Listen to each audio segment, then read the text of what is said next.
A year ago, I broke up with my lying boyfriend. Today, I found out that everyone else was lying and he was being truthful. A year ago, I was about to move in with my first serious boyfriend, with whom I was head over heels in love, when one of my closest friends said that Josh had shown them an inappropriate photo of me on his phone when he was buzzed during a party. 5 or 6 more of my friends corroborated the story and told me that Josh also talked in extreme detail about our intimate life when showing the photo. It was sickeningly detailed. This did not sound at all like Josh. When I asked him what the F was going on, he denied everything. He eventually got very angry and started calling all of my friends liars. At one point, he showed up at my place while some of them were visiting and things got a little physical. It was really a very strange turn of events in my life. Josh seemed so worked up and all of my close friends were calling him a liar. Josh had taken photos of me on his phone. So I trusted my friends and I broke up with Josh. It was heart-wrenching. Josh begged me to believe him. He started tearing up, nearly punched the wall, and left angrily. I was really grossed out at the time and felt super conflicted. A few months later, I started dating one of the friends who had told me about Josh showing everyone the photo. All of my friends were pushing me to date Alex at the time. We didn't really sync and it didn't go past a few months, but we remained friends of sorts. So today, another friend sends me a message that says he just wanted to get something off his chest. The story about Josh wasn't true and were really trying to get me to date Alex, so they made up that story about Josh. After talking to a few of the other people, including Alex, it's all come out that they were lying. It was this effing orchestrated BS event that totally changed my life forever. Apparently, they hated Josh and thought he was bad for me and an awe. That was my F-king decision. I'm shaking right now. I cried in the office bathroom for about 2 hours afterwards. I love Josh so much. We were planning a life together, and I've been friends with that group since high school. What the F? I guess I'm supposed to stop talking to my friends, right? I cannot possibly come back from this and still talk to them, right? This basically nukes my group of friends. But how could I ever even look at them again? Also, I need closure with Josh. Can I call him? Should I call him? Should I unblock him on Facebook and message him? What do I do? Commenters had a lot to say in response. Diggy McGrizz wrote, Holy ST. Yes, at the very least, these people need to not be a part of your life ever again. FK.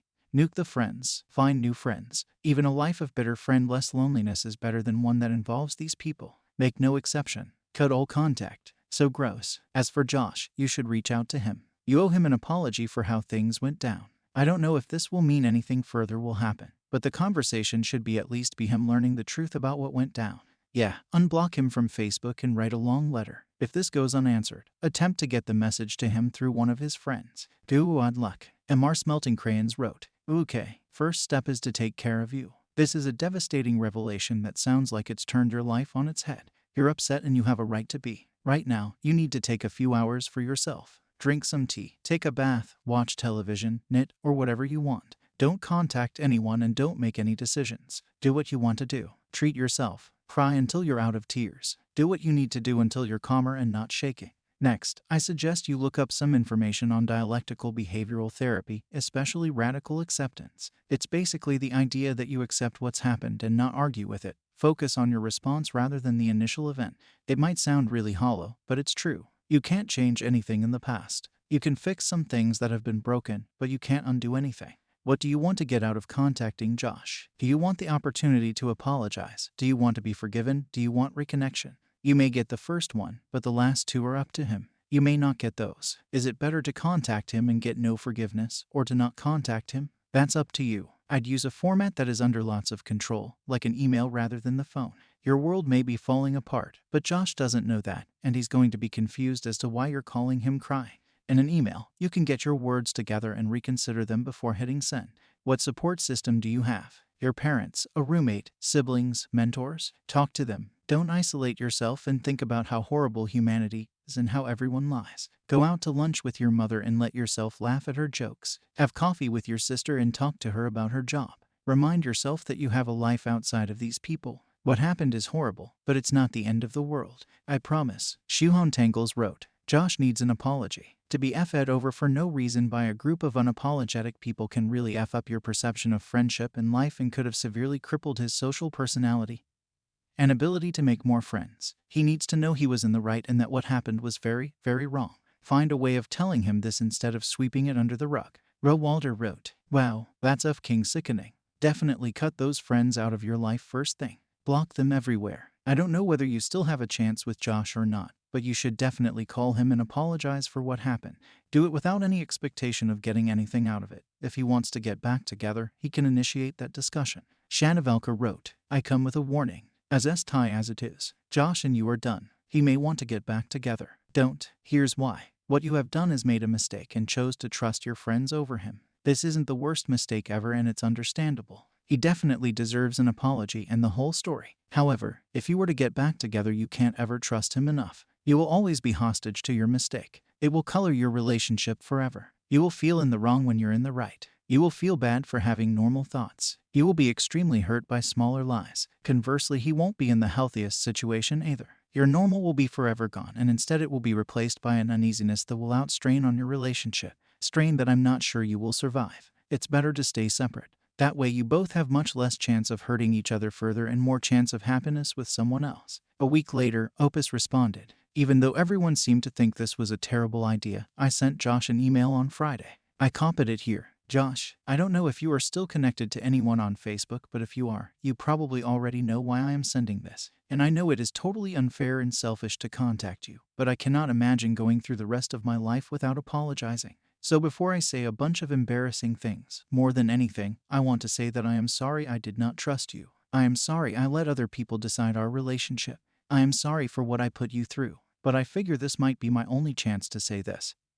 So here comes the really lame, embarrassing stuff. I spent the past day thinking about the past year, where I would be if I had believed you, what my life would be like. Would we be engaged? Would we be married? I'm not over you. I want to try again. I'm not asking you to marry me, but if you ever find yourself thirsty, I would love to buy you a beverage of your choice. I want to talk to you again. I miss everything about our relationship. I miss you getting annoyed when I stole your French fries. I miss fighting with you over money. I miss making you breakfast. I miss watching The Office with you over and over and over. I miss you. My information is still the same. I would not blame you if you ignored and deleted this. Just know that I know. I am really sorry. So I sent it and tried to take my mind off of it. Just writing it and sending it was extremely cathartic. I spent Saturday morning sitting around watching old movies when someone rang my doorbell. Assuming it was Amazon, I ignored it and waited for the delivery driver to leave so that I could sneak out and grab the package. After a minute or two, I walked over to the door and looked through the hole. It was Josh. Obviously, my heart leapt into my throat. I had been compulsively checking my phone for a response, but I was not expecting something like that. Everything in my house was pretty disheveled. I cracked the door, smiled, said hi, and told him that I had to get dressed really quick. What a terrible interaction. So I ran around my place throwing ST into corners, pulled my hair back, found something to wear, and went back to the door. I'm here for that beverage. I only had orange and water, which was also pretty embarrassing, but Josh stuck around anyways. He didn't ask many questions really. I started to talk about the nude photo incident, but he said he didn't really care to talk about it. We both know all of the details now. The conversation eventually grew a bit aimless and we were just talking like old times. It was wonderful. He asked if I was hungry. I wasn't really, but of course I said I was. We went to a nearby burger place that we used to go to all the time.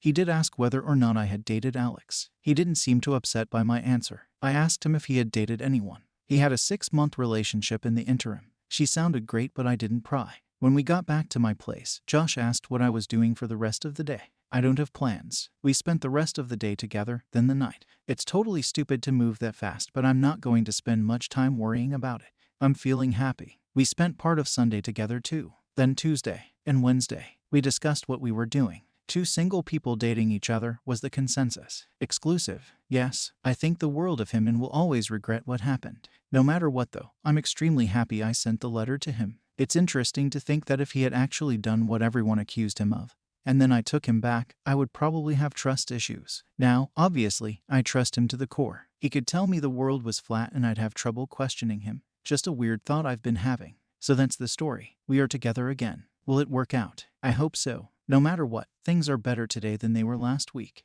The comments kept coming in. Jelliner11 wrote, I am so happy for you. Your last post seemed so sad and I could feel your distress. I wish you all the best in your future. I just hope that you've cut your old friends out of your life, and I'm glad you trust Josh fully. Good luck. Peanut Cheese Bar wrote, out of all of the updates I have read on here, this one has brought me the most happiness and joy. I am extremely happy that things panned out this way and you were able to reunite with each other. Most people expressed reaching out without any expectations. and I'm glad the outcome surpassed your expectations in every way. Seriously, I'm happy for the both of you and I hope you eventually hit those milestones of engagement and marriage. I know I'd love to hit those points too sometime soon with the woman I want to be with. Bamboo Cyanide wrote, him showing up at your door is like a Lifetime movie. Okay. I quote him very hormonal right now. This is not okay but totally. This is a great update. Pizza Ban wrote, unpopular opinion but this isn't a happy ending.